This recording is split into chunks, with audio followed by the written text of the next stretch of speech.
Have you ever felt the forest itself turn against you? I remember it like it was yesterday. A buddy of mine, Jake, swears this happened to his uncle, and he told me this story one night around a campfire.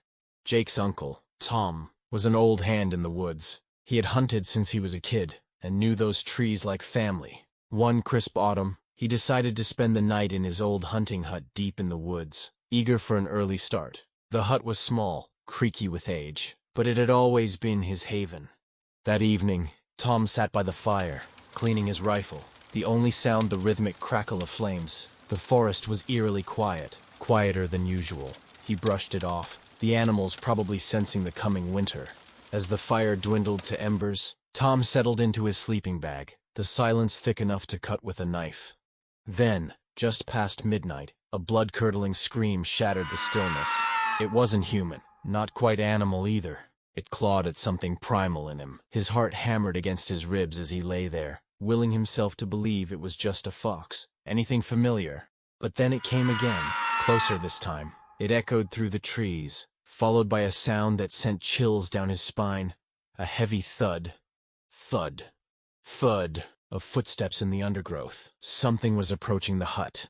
Tom's first instinct was for his rifle, but as he fumbled in the dark, the footsteps stopped right outside the thin wooden walls. He held his breath, straining to hear. The silence pressed down on him, heavy and suffocating. Then, a voice, soft but sharp as a knife, whispered his name through a crack in the wall. Tom. His blood ran cold. He hadn't told a soul where he'd be. How could anyone or anything know? Suddenly, the window shattered. Tom fired a shot into the darkness, but when his eyes adjusted, there was nothing. No movement, no sound, just the oppressive blanket of the forest. He didn't sleep a wink that night, clutching his rifle, waiting for dawn. When the first sliver of light finally broke through the trees, he packed his things and got the hell out of there. As he hurried through the woods, a knot of dread tightened in his stomach. He couldn't shake the feeling of unseen eyes following him. Just as he thought he was safe, the thud, thud, thud returned, echoing behind him, keeping pace no matter how fast he ran. He spun around, raising his rifle, but there was nothing there. Panic surged through him, and he bolted, his lungs burning.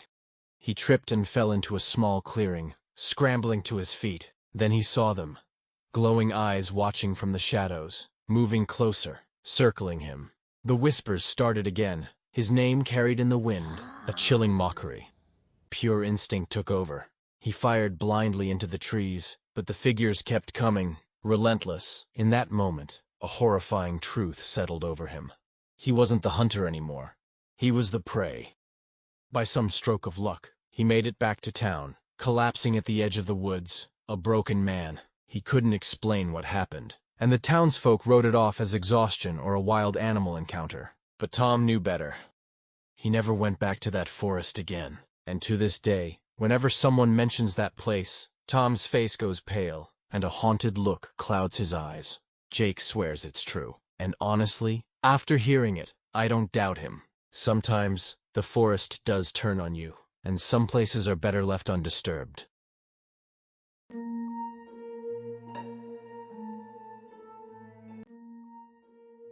You know those times when you hear about something creepy happening to someone you know?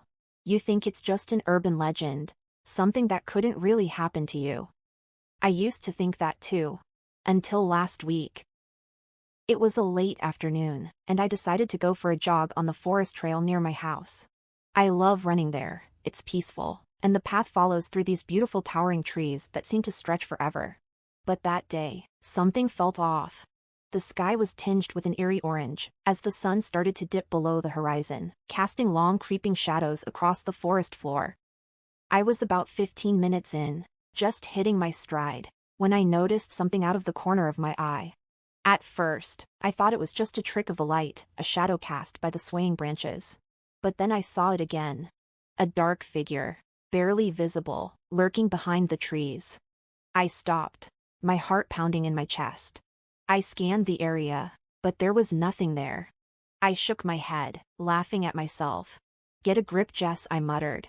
I turned up the volume on my headphones and kept running, trying to push the uneasy feeling away. But as I continued, I couldn't shake the sensation of being watched. The forest seemed to grow darker, faster than usual. The shadows stretched and thickened, and the air grew colder. I glanced over my shoulder and saw the figure again, closer this time, just at the edge of my vision. My stomach tightened, and a chill ran down my spine. I picked up my pace, telling myself it was just my imagination. But the faster I ran, the closer the figure seemed to get. It was always just a few steps behind, always just out of clear sight. I could hear the crunch of leaves underfoot, but it wasn't just my own footsteps anymore. By now, panic was setting in. I could feel my breath quickening, and my mind raced. Should I stop and confront whoever, or whatever it was? Should I scream for help? But I was alone. There was no one else on the trail. Suddenly, the path forked.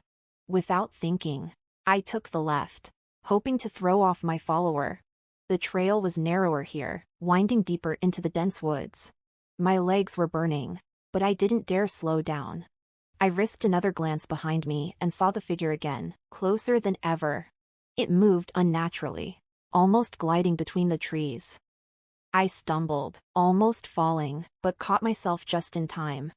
I knew I had to get back to the main path. I could see a faint light ahead, a break in the trees. Desperation fueled my legs as I sprinted towards it. Bursting out of the dense forest, I found myself back on the main trail. I stopped, gasping for breath, and looked around. There was no sign of the figure. Just the quiet, empty trail stretching out behind me. I didn't stop running until I reached my car. My hands were shaking so badly that it took me a few tries to get the key into the ignition. As I sped away, I glanced in the rearview mirror, half expecting to see the dark figure, standing at the edge of the forest watching me leave. I haven't gone back to that trail since. I told my friends about what happened, but they just laughed it off, saying it was probably my imagination, or a trick of the light. But I know what I saw. And I can't shake the feeling that whatever it was, it's still out there, lurking in the shadows, waiting. So, if you ever find yourself jogging through the forest as dusk approaches, keep your eyes open, and stay on the main path. Because you never know what might be watching you from the darkness.